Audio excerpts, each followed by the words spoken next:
बातचीत के लिए मूल मंत्र पड़ा था कि हमारे पास 3D का फॉर्मूला आना चाहिए। पहला डी यानी डिटर्मिनेशन, डिटर्मिनेशन को हिंदी में बोलते हैं इरादा। नो डाउट हमारे भी पास इरादे की कोई कमी नहीं है। दूसरा डी से होगा डेडिकेशन, डेडिकेशन यानी समर्पण, हम लोग समर्पित भी हैं। लेकिन जो अंतिम डी होता है जिसे हम लोग डिसिप्लिन करते हैं, अगर उसे हम लोग फॉलो कर ले, डिटर्मिनेशन, डेडिकेशन और डिसिप्लिन, तो निसंदेह हम लोग चुनाव में सफल होंगे। तो झारखंड की जनता जो उम्मीद लगाकर बैठी है उस उम्मीद को भी साकार करेंगे, ये पूर्ण गारंटी है। इसके लिए हमें हमारे भीतर जो क्वालिटी होनी चाहिए वो डिटर्मिनेशन, डेडिकेशन और डिसिप्लिन होना चाहिए।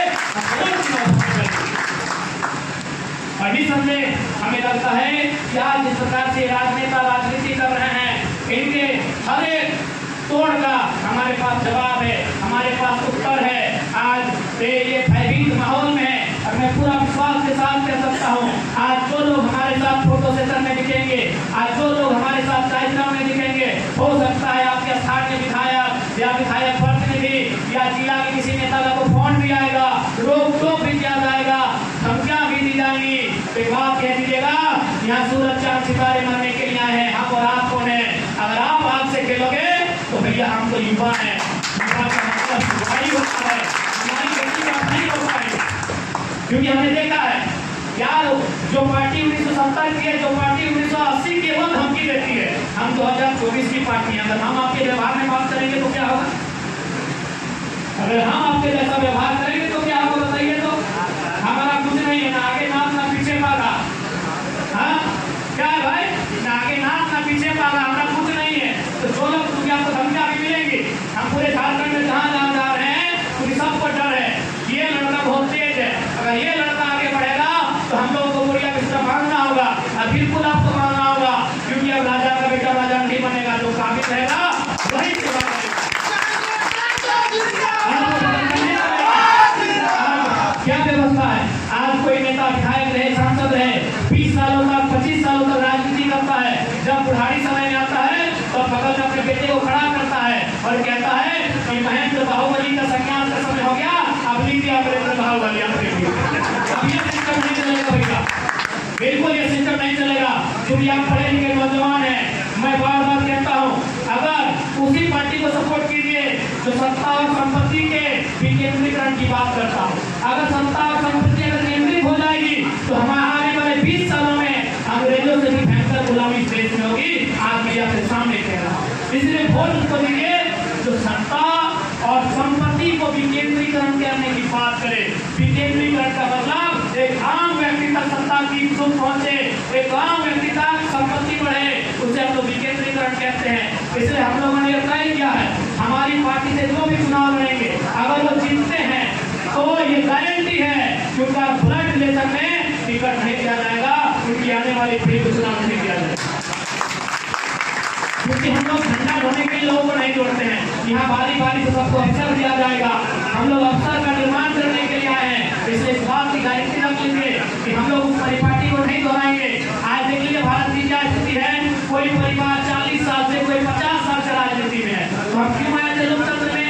क्यों स्थापना हुआ था भारत देश में लोकतंत्र का? अगर एक ही परिवार के लोग राजनीति में सक्रिय रहेंगे, अगर राजा का बेटा राजा बनेगा, विधायक का बेटा विधायक बनेगा, सांसद का बेटा सांसद बनेगा, तो भारत देश को लोकतंत्र का निर्माण करना ही नहीं चाहिए था। इसलिए हम लोग ये सुधार करेंगे। हमारी पार्टी में अगर कोई विधायक छूट के जाते हैं, मैं गारंटी लेता हूँ जब तक हम केंद्र अध्यक्ष के रूप में रहेंगे, वो विधायक 20 साल रहे, 15 साल रहे, लेकिन जब वो संन्यास लेंगे कोई नया विधायक नए गाँव से नए परिवार से तैयार होगा, उनके परिवार से तैयार नहीं होगा। इस बात की पूरी गारंटी है। अब इस नौजवानों को तय करना है कि राजनीतिक दिशा को लेके कहाँ जाना है, क्योंकि हम लोग बदलाव करने के लिए आए हैं, हम लोग क्रांतिकारी राजनीति करने के लिए आए हैं। आज ये जो नेता है, इनकी जो सोच है उसको हम लोग वार करने के लिए आए हैं। आज युवाओं के सपनों को साकार करने के लिए आए हैं, हम लोग सफल करने उनको आए हैं, निर्बल दुर्बलों को हम लोग सफल करने आए हैं। इसलिए आज हमें लगता है आज झारखंड की राजनीति में कहीं ना कहीं एक नई रंगाई लेने का कार्य हो रहा है। आज झारखंड की राजनीति में एक नया बदलाव होने का कार्य हो रहा है। हमें लगता है इस बदलाव का साक्षी हम सभी को बनना चाहिए। ये पुरानों की अगर बात करें तो यहाँ एक गौरवशाली इतिहास रहा है। अगर हजारों साल की बात करें तो राजा मेदिनी नायक का इतिहास रहा है। अगर अंग्रेजों के कालखंड की बात करें तो नीलांबर पीतांबर का इतिहास रहा है। हालांकि थोड़ा सा ये इतिहास थोड़ा फीका उस समय पड़ा जब अलग झारखंड राज्य की अलग जगी। तो चलिए कोई बात नहीं, एक नया अवसर आया है, अलग झारखंड राज्य ना सही झारखंड नवनिर्माण की बात आई है।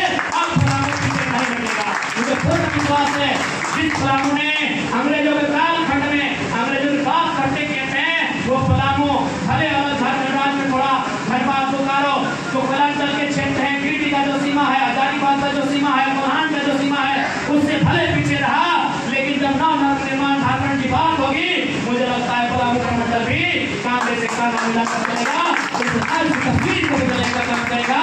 इसी विश्वास के साथ, इसी उम्मीद के साथ, इसी भरोसे के साथ मैं आज पलामू मंडल की धरती में आया हूँ। मुझे पूर्ण आशा है कि आप हमें निराश नहीं करेंगे। आपका प्यार, आपका आशीर्वाद और चुनाव में हमारे प्रत्याशी के पक्ष में आपका मताधिकार का उपयोग होगा, हम इसी आशा के साथ। और बिल्कुल हम लोग पूर्ण विश्वास के साथ कहते हैं आज जो भी लोग सिस्टम में बैठे हैं वे भयभीत हैं, जो लोग लूटते हैं राज्य को वे भयभीत हैं, जो गलत कर रहे हैं हमारे राज्य के साथ वे भयभीत है कि कुछ भी हो जाए।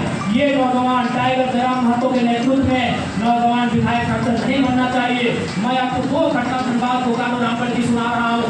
बोकारो में चंद्रपुरा सिटी प्लेस नाम का एक जगह है, वहाँ उद्योग है, वहाँ ग्रामीणों की जमीन एक कंपनी ने लिया है। आप भी जानते हैं ग्रामीणों की जमीन ली जाती है, रैयतों की जमीन ली जाती है।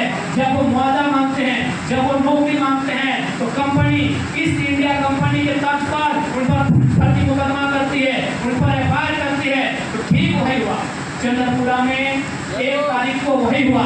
गांव वाले अधिकार मांगने गए, उनके साथ फर्जी मुकदमे हुए, लेकिन एक कंपनी के अधिकारी ने कहा कि केस को रोक के रखिएगा, 4 तारीख का इंतजार कीजिएगा। 1 तारीख को केस हो रहा है, कंपनी के अधिकारी कह रहे हैं कि केस को रोक के रखिएगा, 4 तारीख का इंतजार कीजिएगा। अगर जयराम कुमार महतो सांसद जीत के आते हैं तो केस वापस कर लीजिएगा, नहीं तो बहुत बड़ा होगा। एक कंपनी को इतना डर था कि जयराम महतो सांसद बन के आता है, केस वापस कर लीजिएगा, केस रोक कर लीजिएगा, केस आगे बढ़ाइएगा। हम चुनाव जैसे ही हारे तो केस 5 तारीख को घाट उनका कोर्ट होता है, वहाँ ट्रांसफर कर दिया जाता है। इतना खौफ था, क्योंकि इनको भी मालूम है कि ये जो नेता है वो सत्ता बदल सकते हैं, चाहे कोई रहे, बीजेपी वाले रहे, जेएमएम, कांग्रेस, आरजेडी, आजसू वाले रहे, वो सत्ता बदल सकते हैं। लेकिन आज हमारे पास जो सोच है वो व्यवस्था बदलने आई है, ये बात रामगढ़ में 2 कंपनी ने अपने